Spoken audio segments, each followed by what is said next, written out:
Привет, друзья! Вот и наступила осень. Теперь мы с вами будем гулять по осеннему Петербургу.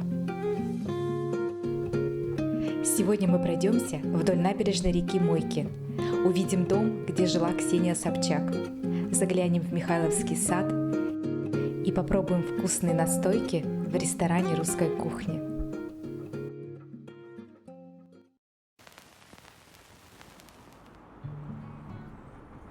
Река Мойка имеет длину около 5 километров. Через нее перекинуто 15 мостов. Сегодня мы прогуляемся от Зеленого моста в сторону Михайловского сада.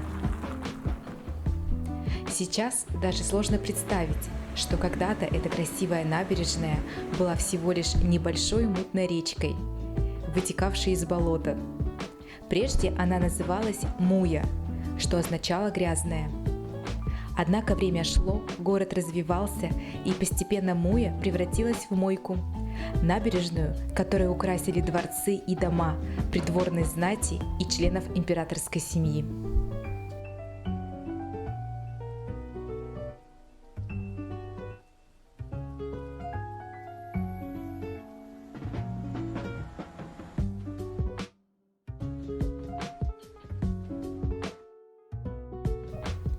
Немного пройдя дальше, и перед нами роскошный пятизвездочный отель «Кемпински Мойка», который расположен в особняке XIX века и прямо напротив Дворцовой площади, буквально в 1 минуте пешком. Вот примерная стоимость номера на октябрь. А на крыше отеля находится потрясающий панорамный ресторан.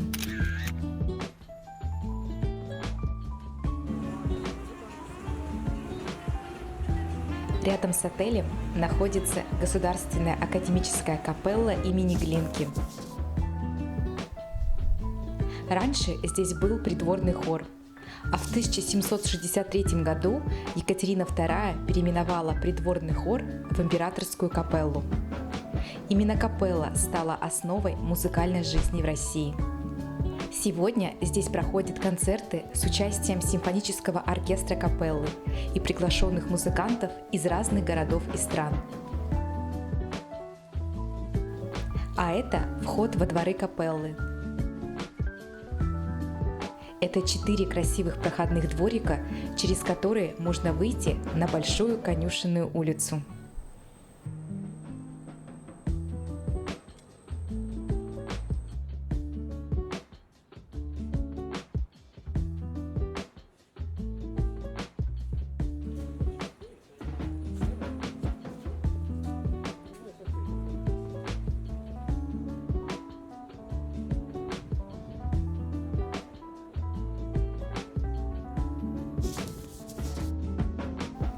А вот и дом номер 31 на Мойке, более известный как дом Собчака. Здесь первый мэр Петербурга вместе со своей семьей прожил 10 лет.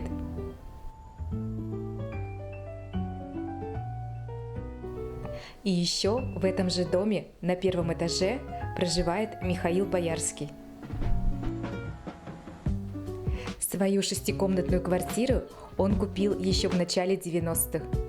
Сейчас в этом доме продается несколько квартир. Самая дешевая – это 3-комнатная квартира стоимостью 28 миллионов рублей и 100 метров квадратных. Ну что, кто хочет быть соседом Михаила Боярского? Через дорогу на противоположном берегу Мойки находится известный дом номер 12, где жил Александр Сергеевич Пушкин. В квартире на Мойке поэт и его семья успели прожить совсем недолго, около 4 месяцев. Именно сюда 27 января 1837 года привезли после дуэли с Дантесом смертельно раненого Александра Пушкина. Сейчас здесь музей-квартира Пушкина, где посетители смогут увидеть комнаты и подлинные вещи Пушкина и его семьи. А во дворе дома есть потрясающе красивый сад, в котором стоит памятник поэту.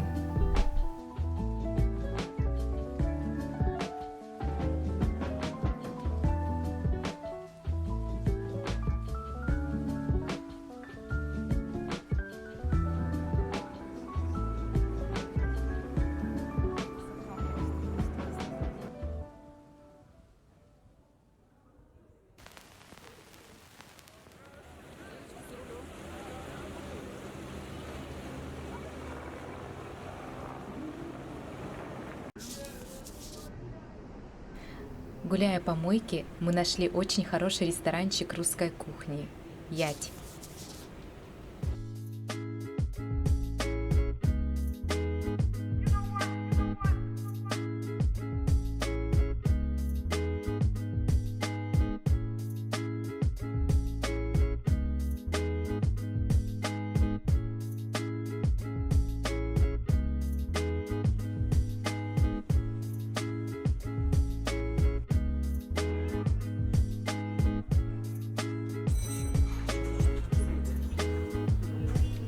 В таком атмосферном месте мы решили заказать дегустацию фирменных домашних настоек.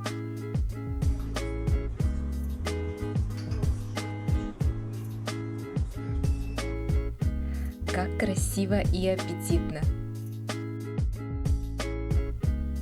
Подают с маленькими закусочками. Малина. Ой, клюква. Только не все.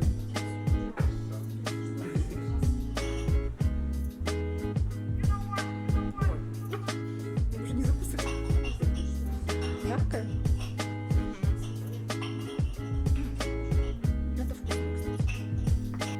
Форшмак – это паштет из сельди. Очень вкусный. Спасибо. Так же есть, спасибо. Так, все.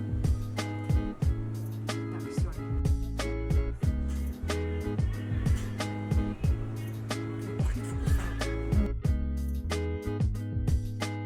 Да.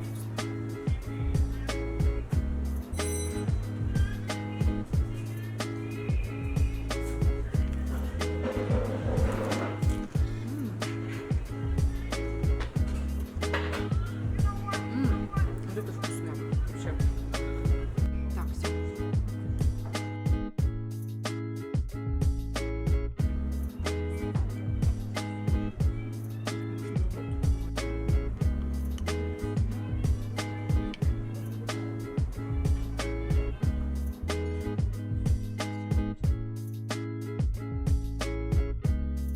Ядрёная? Да.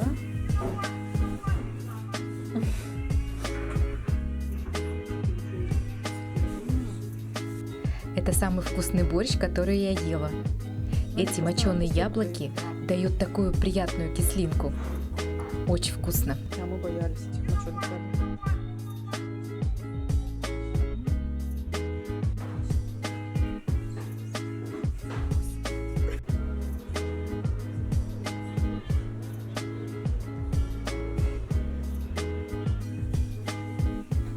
Очень классное место и очень вкусное. От всей души рекомендую.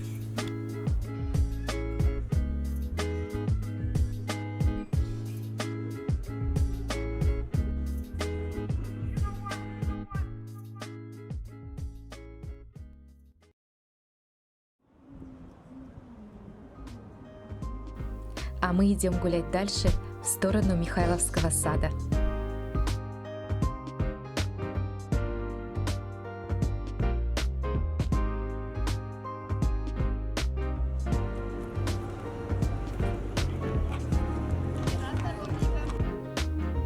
Перед входом в сад художники продают свои работы.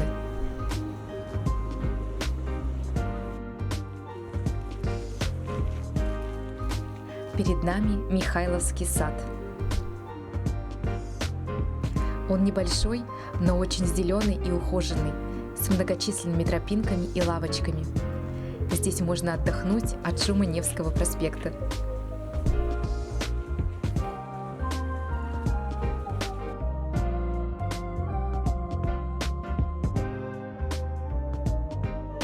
Я такого мягкого и пушистого газона нигде не видела еще. Мягкий. Пушистый. Сад открыт каждый день с 10 до 8 вечера, а в апреле он закрыт на просушку. Отсюда открывается роскошный вид на Зеленый луг и Михайловский дворец.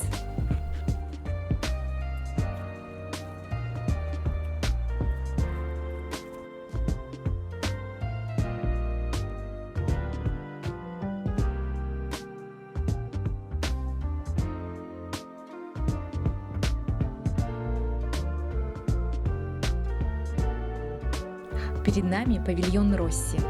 Он назван в честь архитектора Карла Росси, который в 1819 году спроектировал Михайловский дворец.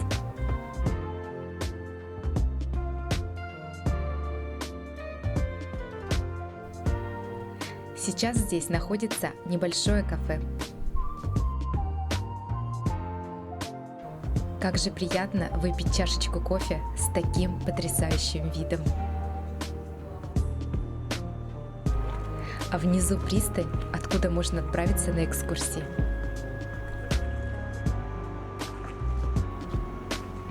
Посмотрите, какой красивый открывается вид.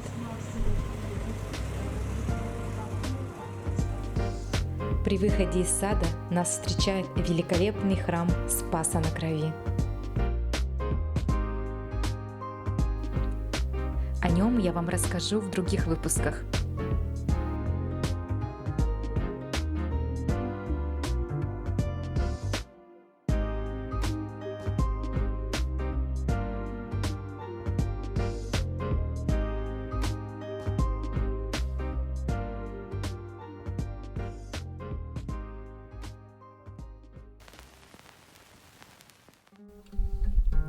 Мне очень приятны ваши лайки и комментарии, поэтому жду их с нетерпением. Это большая мотивация для меня дальше делать качественные и интересные видео.